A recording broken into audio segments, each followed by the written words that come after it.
Hello everyone. मेरा नाम है अनुपम श्रीवास्तव और आज हम लोग एमपीपीएससी के लिए इकोनॉमी की स्टार्टिंग करने वाले हैं। तो सबसे पहले हम लोग देख लेते हैं सिलेबस। सिलेबस से हमको बहुत ज़्यादा कंफर्टेबल होना पड़ेगा, एकदम एक्यूरेट हमें सिलेबस पता होना चाहिए, ठीक है। बट तो आज हम लोग वैसे स्टार्ट करने वाले हैं रिजर्व बैंक। आज हम लोग ये पोर्शन से स्टार्टिंग करेंगे, reserve bank of India, commercial bank, financial inclusion and monetary policy, ठीक है। तो लेट्स स्टार्ट।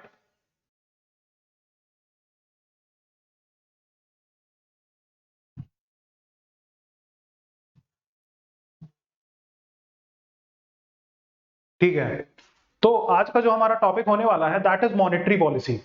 अब मॉनेटरी पॉलिसी हमें समझने से पहले कुछ बेसिक कॉन्सेप्ट को समझना पड़ेगा, जैसे कि मनी की डिमांड, सप्लाई एंड क्रिएशन।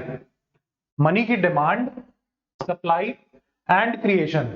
जब तक हम ये बेसिक कॉन्सेप्ट के साथ क्लियर नहीं होंगे तो हमें मॉनेटरी पॉलिसी नहीं समझ में आएगी। And monetary policy is a part of our syllabus, है ना। तो सबसे पहले हम इन बेसिक कॉन्सेप्ट को क्लियर करेंगे, उसके बाद हम मॉनेटरी पॉलिसी में जंप करेंगे, ठीक है। चलिए, तो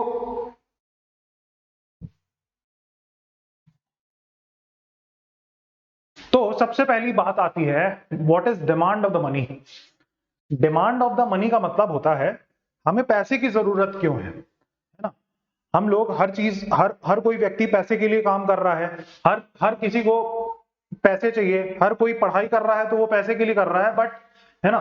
तो उसी से वही मतलब है कि डिमांड ऑफ द मनी, किसी भी व्यक्ति को पैसे की जरूरत क्यों है। Demand of the money, why everyone requires money. तो एक बहुत बड़े इकोनॉमिस्ट थे जिनका नाम था जॉन मेनार्ड किन्स। उन्होंने 1936 में एक बुक पब्लिश की जिसका नाम था the general theory on employment, interest and money. The general theory on employment, interest and money. उसमें उन्होंने बताया कि तीन मुख्य कारण हैं जिसके चलते कोई भी व्यक्ति अपने पास पैसे रखता है, उसको पैसे चाहिए होते हैं। क्या है वो तीन मेन कारण? They are TPS, transaction motive, precautionary motive and speculative motive.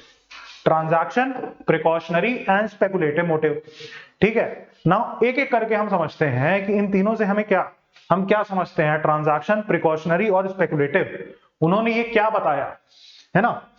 ठीक है, तो सबसे पहले आता है ट्रांजैक्शन मोटिव, है ना। The first thing is transaction motive. तो इसको एग्जांपल समझते हैं। मान लेते हैं आप कोचिंग के लिए कहीं बाहर रहते हैं और आपको सुबह सुबह चाय पीने की लत है, एकदम आपको चाय चाहिए ही चाहिए मॉर्निंग में। तो अगर आप चाय वाले के पास जाएंगे, चाय वाला आपको तभी चाय सर्व करेगा जब आप उसे पैसे देंगे। बिना पैसे के वो आपको चाय सर्व नहीं करने वाला, ठीक है। तो उसी को कह रहे हैं हम ट्रांजैक्शन मोटिव।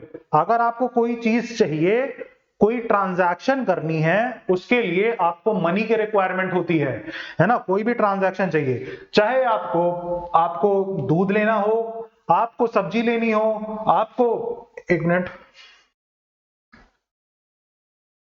है ना, आपको दूध लेना हो, आपको सब्जी लेनी हो, या आपको फ्रूट लेना हो, या आपको कार लेना हो, विमान लेना हो, हर चीज के लिए हमें चाहिए होता है मनी, है ना। And this purpose is called transaction purpose, transaction motive, है ना। दिस वाज एक्सप्लेन बाय अपना John Maynard Keynes in 1936। Is it clear? So the first motive was transaction motive. Then the second comes is precautionary motive. The second is precautionary motive, ठीक है। तो what do we mean by precautionary motive? इसको भी हम example समझते हैं कि हमारे माता पिता, आप लोगों ने जनरली देखा होगा कि हमारे माता पिता सेविंग करते हैं, है ना, अपना कुछ पैसा स्पेयर में रखते हैं। ऐसा क्यों करते हैं वो? कि इन केस जब हमारा बच्चा बड़ा होगा तो उसकी पढ़ाई में कुछ पैसे खर्च होंगे, बेटी की शादी में खर्च होंगे, या ऐसे अन्य किसी कारण में खर्च हो सकते हैं, या कुछ मेडिकल एक्सपेंसेस आ सकते हैं, इमरजेंसी जो हम जानते नहीं है, ऐसी कुछ चीजें हो सकती हैं। तो उन सबको कहा जाता है अपना precautionary motive. This is precautionary motive. इसका एग्जांपल क्या है? इमरजेंसी, मेडिकल इमरजेंसी, ठीक है, to protect against the sudden and unforeseen expenditure, जो भी पैसा स्पेयर में हम रखते हैं, that is known as precautionary motive.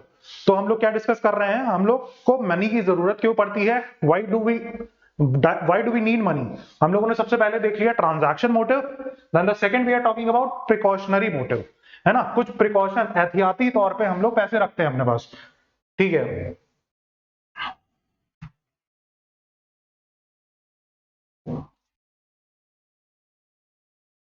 Then the third thing is speculative motive, है ना।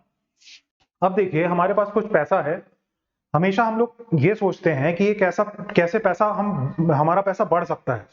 जैसे कि हम लोगों ने जनरली एग्जांपल देखा है कि कभी कभी लोग लैंड ले लेते हैं किसी जगह पे, ये सोच के कि यहां से हाईवे निकलेगा और उनके पैसे पैसे बढ़ जाएंगे, जब गवर्नमेंट उनसे वो वही लैंड लेगी तो उन्हें ज्यादा पैसा मिलेगा, ठीक है। इसी तरीके से लोग शेयर बाजार में इन्वेस्ट करते हैं अपना मनी, है ना, ताकि उनका पैसा बढ़ सके।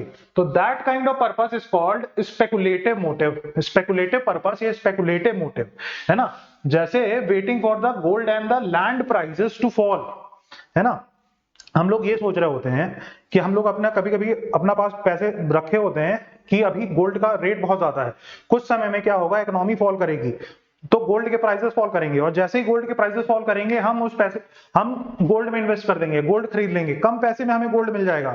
तो उस पैसे से जब बाद में गोल्ड के प्राइसेस बढ़ेंगे हम उस गोल्ड को बेचेंगे मार्केट में और हमें ज्यादा प्रॉफिट प्राप्त होगा, ठीक है। तो that is known as speculative motive. Is it clear?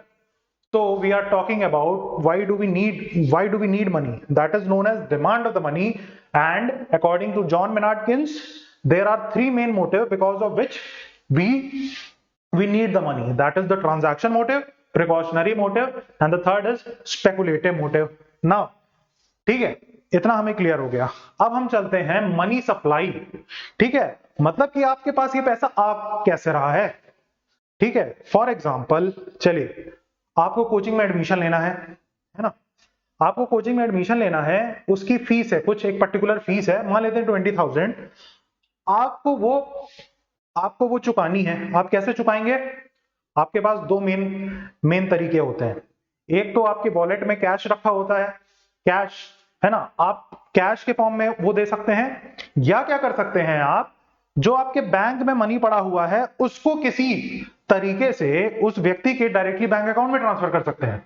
जैसे आजकल फोन पे है, पेटीएम है, या आप चेक दे सकते हैं, या कोई भी मेथड है, that we will talk later, है ना। अभी हमें ये समझना है कि हमें जो मनी की डिमांड है, मनी की demand for a transaction motive. Transaction motive क्या था हमारा? कोचिंग की फीस देना है ना। तो उसके लिए हम पैसे कैसे देते हैं? या in the form of cash, जिसे हम कह रहे हैं करेंसी के फॉर्म में, और दूसरा चीज होगा कि बैंक अकाउंट से, ठीक है। अब हमें समझना है ये जो बैंक अकाउंट से हम किसी को मनी सप्लाई करते हैं, ठीक है, तो ये एक्चुअली में हो गया सर।